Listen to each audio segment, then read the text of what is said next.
Water-cooled air conditioner is also called condenser as its function is to reject the heat. Its function is to absorb heat by the refrigerant in the evaporator. The usage of the water is to cool the hot air refrigerant from the compressor by pumping counter flow water in the condenser. Now we move on to the components of water cooling system at our site and all the functions.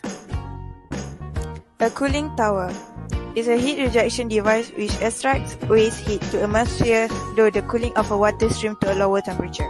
The type of heat rejection in a cooling tower is termed evaporative in that it allows a small portion of the water being cooled to evaporate into a moving air stream to provide significant cooling to the rest of that water stream.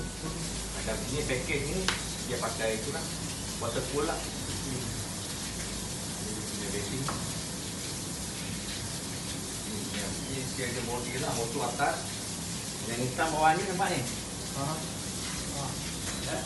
Itu infill dia. Ini material dia pakai apa ni? Dia itu plastic material. Compressor is a device that converts powers into potential energy stored in pressurized air.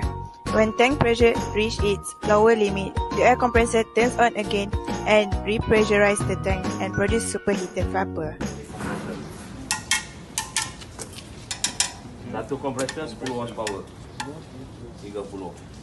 Satu kompresor ni 7,000 kan 6,000 for repair. Condenser is a device or unit used to condense a substance from its gases to its liquid state by cooling it in system involving heat transfer. Evaporator.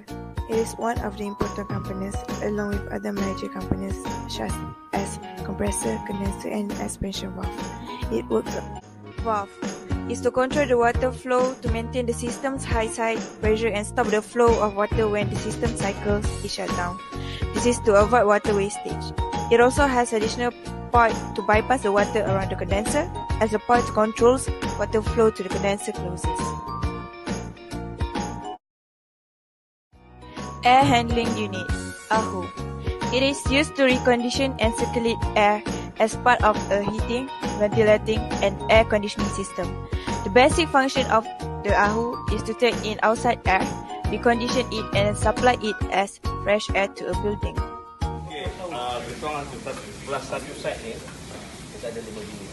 Ada satu bilik, ada 2 unit. Satu unit 3 unit, satu bilik ni ada 50 horsepower. Kau kalikan 250. 250 tolak 20. Nanti 30. Kita punya tower 250. Kan mana ada balance 20 tan. Mana kita 250 tan, mana kita punya unit sini tadi 230 tan. Mana dia tak ngam-ngam, ada balance. Plus minus.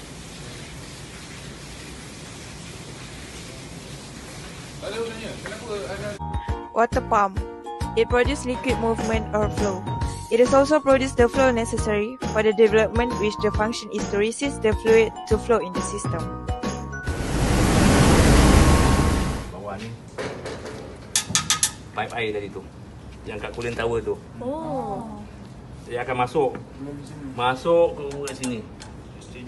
Dia jadikan exchange. Jadi gas jadi liquid. Bahawa kita dapat sejuk. Dan gas yang panas tadi tu, air yang mana dia dah buat heat transfer dia tu, dia akan pergi ke cooling tower. Kan masuk? Dia turun kan air tu kan? Pusing kan? Oh, dia pusing. Dia akan lagi lambat air tu turun, lagi banyak heat dia kipas tu boleh absorb, buang keluar. Jadi kerja dia tu je lah. Kitaran. Ducting. Ducts are conduits or passages used in heating, ventilation, and air conditioning (HVAC) to deliver and remove air. Bilik. ke dalam bilik? Bagi ducting. Bahasa Inggeris ducting. The last one is fan coil unit (FCU).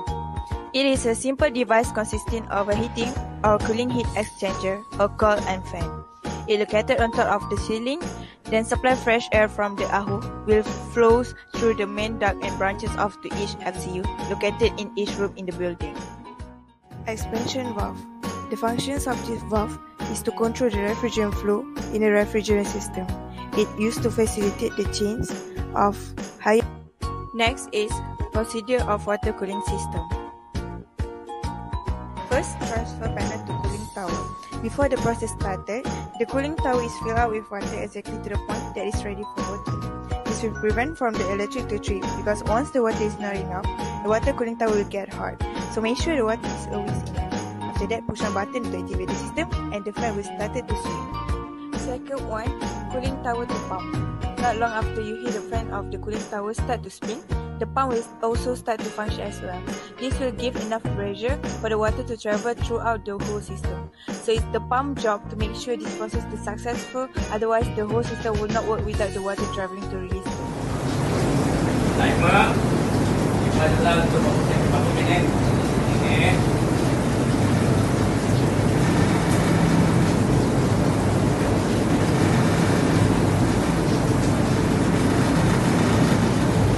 Air tak keluar lagi kan? Bang jalan.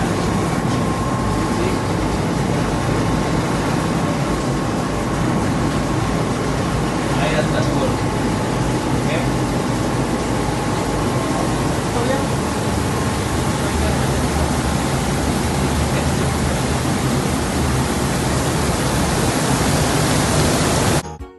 The third one is pump to the air handling unit AHU.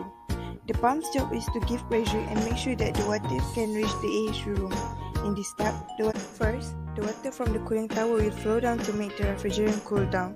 Then when the water gets hot, after the heat transfer, it will be sent back to the cooling tower, but after the process in the compressor, or the air will go to the package unit which contains all the imported components like condenser and evaporator. The heat transfer process will happen here before the cold air be transferred to FCU located in each building, while the heat one will be transferred out through the return air grill.